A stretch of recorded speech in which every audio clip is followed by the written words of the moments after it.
इब्रिलोकास पत्र अध्याय 7 मराठी. इब्रिलोकास लिहिलेले पत्र अध्याय 7. इब्रिलोकास लिहिलेले पत्र अध्याय 7. मल्की सदेकासारखा प्रमुख याजक येशू ख्रिस्त. मल्की सदेकासारखा प्रमुख याजक येशू ख्रिस्त. हा मल्की सदेक शालेमचा राजा व परात्पर परमेश्वराचा याजक होता.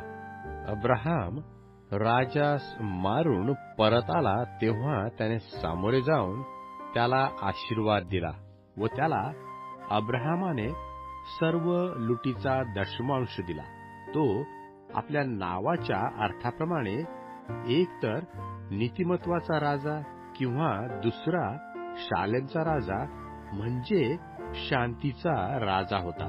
त्याचा बाप, आई, वंशावळ, जन्मदिवस व आयुष्याचा शेवट ही सांगितली नाहीत. या गोष्टींनी जो परमेश्वराच्या पुत्रासारखा झालेला तो सतत राहणारा याजक असा ठरतो.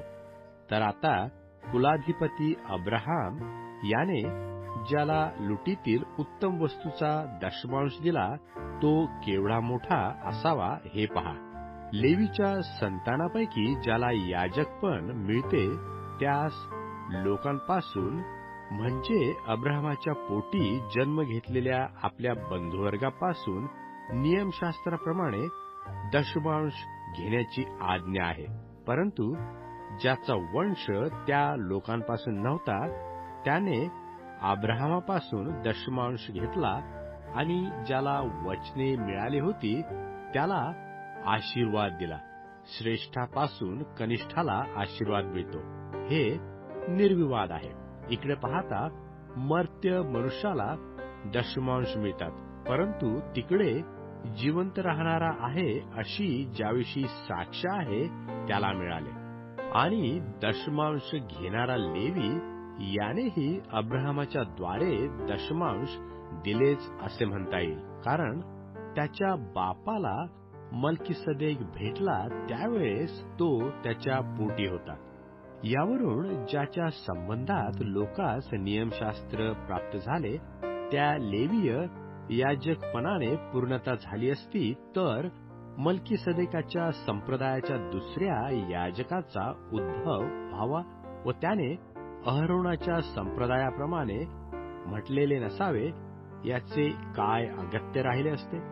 याजकपण पलटले म्हणजे नियमशास्त्रही अवश्य पलटते.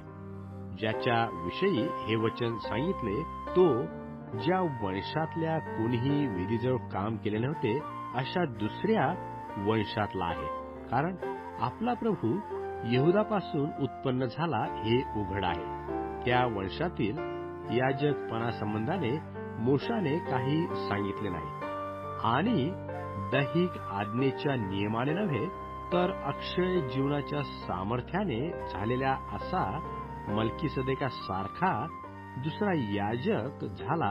यावरून आम्ही सांगितले ते अधिक स्पष्ट होते.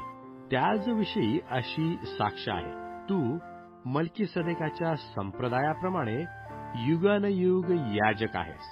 पूर्वीची आज्ञा कमजोर व निरुपयोगी असल्यामुळे तिचा लोप झाला आहे, कारण नियमशास्त्राने कशाचीही पूर्णता झाली नाही आणि अधिक चांगल्या आशेची स्थापना झाली आहे. त्या आशेच्याद्वारे आपण परमेश्वराजवळ जातो, ज्यापेक्षा तो शपथे वाचून याजक झाला नाही.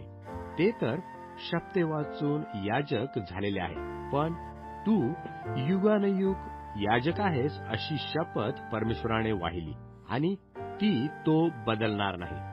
असे ज्याने त्याच विषयी सांगितले त्याच्या त्या शपथेने हा याजक झाला. त्यापेक्षा तो अधिक चांगल्या कराराचा जामीन झाला आहे.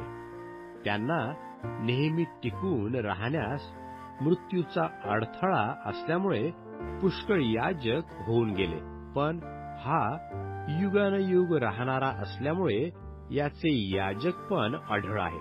ह्यामुळे याच्याद्वारे परमेश्वराजवळ जाणाऱ्यास हा पूर्णपणे तारणास समर्थ आहे, कारण त्यांच्यासाठी मध्यस्थी करण्यास हा सर्वदा जिवंत आहे.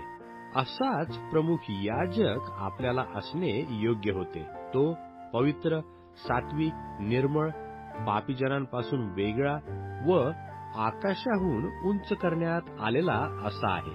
त्याला त्या प्रमुख याजकाप्रमाणे पहिल्याने स्वतःच्या पापासाठी आणि मग लोकांच्या पापासाठी प्रतिदिवशी यज्ञ करण्याचे अगत्य नाही, कारण त्याने स्वतःला अर्पिल्याने ते अर्पण एकदाच करून ठेवले आहे.